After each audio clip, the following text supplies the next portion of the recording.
توحید کی بعد گشت اور مشرکین کی اجارہ اب مسلمانوں کی معدت بے جماعت تیار ہو گئی تھی، جن کی تعداد 40 سے زیادہ تھی۔ آپ نے حرم کعبہ میں جا کر توحید کا اعلان کیا۔ کفار کے نزدیک یہ حرم کی سب سے بڑی توہین تھی، اس لیے دفعتاً ایک ہنگامہ برپا ہو گیا اور ہر طرف سے لوگ آپ صلی اللہ علیہ وسلم پر ٹوٹ پڑے۔ حارث ابن ابی حالہ جو پہلے شوہر کے حضرت خدیجہ رضی اللہ تعالیٰ عنہ کے صاحبزادے تھے، گھر میں تھے۔ ان کو خبر ہوئی تو دوڑے آئے اور آپ صلی اللہ علیہ وسلم کو بچانا چاہا، لیکن ہر طرف سے ان پر تلواریں پڑی اور وہ شہید ہو گئے۔ اسلام کی راہ میں یہ پہلا خون تھا جس سے زمین رنگین ہوئی۔ اب نبی کریم صلی اللہ علیہ وسلم نے سب کو عام طور پر سمجھانا شروع کیا۔ ہر ایک میلے میں، ہر ایک گلی کوچی میں جا جا کر لوگوں کو توحید کی خوبی بتاتے، بتوں، پتھروں اور درختوں کی پوجا سے روکتے۔ آپ لوگوں کو تلقین فرماتے کہ خدا کی ذات کو نقص سے، عیب سے، آلودگی سے پاک سمجھے۔ اس بات کا پختہ اختیار رکھے کہ زمین، آسمان، چاند، سورج، چھوٹے بڑے سب کے سب خدا کے پیدا کیے ہوئے ہیں، سب اسی کے محتاج ہیں۔ دعا قبول کرنا، بیمار کو صحت و تندرستی دینا، مرادیں پوری کرنا اللہ کے اختیار میں ہے۔ اللہ کی مرضی اور حکم کے بغیر کوئی بھی کچھ نہیں کر سکتا۔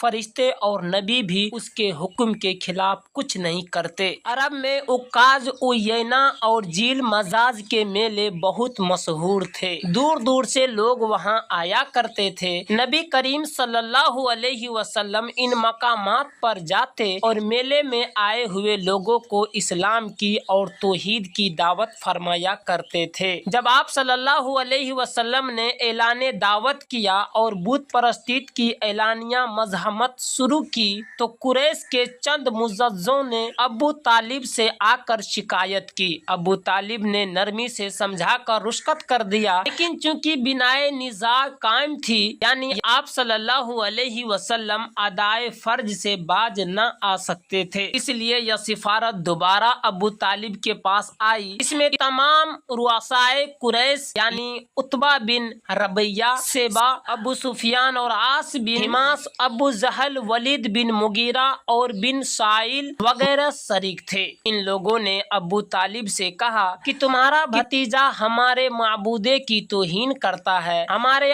آبا و اجداد کو گمراہ کہتا اور ہم کو احمق ٹھہراتا ہے، اس لیے یا تو تم بیچ سے ہٹ جاؤ یا تم بھی میدان میں آ جاؤ کہ ہم دونوں میں سے ایک کا فیصلہ ہو جائے۔ ابو طالب نے دیکھا کہ اب حالات نازک ہو گئی ہے، قریش اب تحمل نہیں کر سکتے اور تنہا قریش کا مقابلہ نہیں کر سکتا۔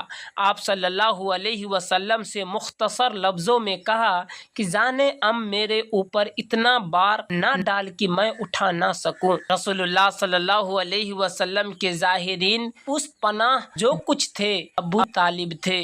آپ صلی اللہ علیہ وسلم نے دیکھا کہ اب ان کو پائے ثبات میں بھی لغزش ہیں۔ آپ نے اب دیدہ ہو کر فرمایا کہ خدا کی قسم، اگر یہ لوگ میرے ایک ہاتھ میں سورج اور دوسرے ہاتھ میں چاند لا کر رکھ دے تب بھی میں اپنے فرض سے باز نہ آؤں گا۔ خدا یا تو اس کام کو پورا کرے گا یا میں خود اس پر نثار ہو جاؤں گا۔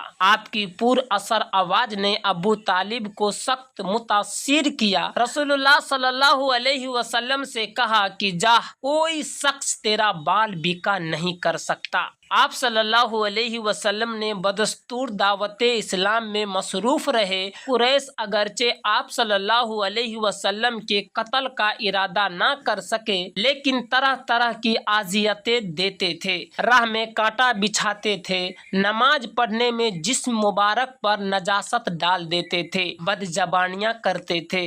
عبداللہ بن عمرو بن عاص رضی اللہ تعالی عنہ کا چشم دید بیان ہے کہ ایک روز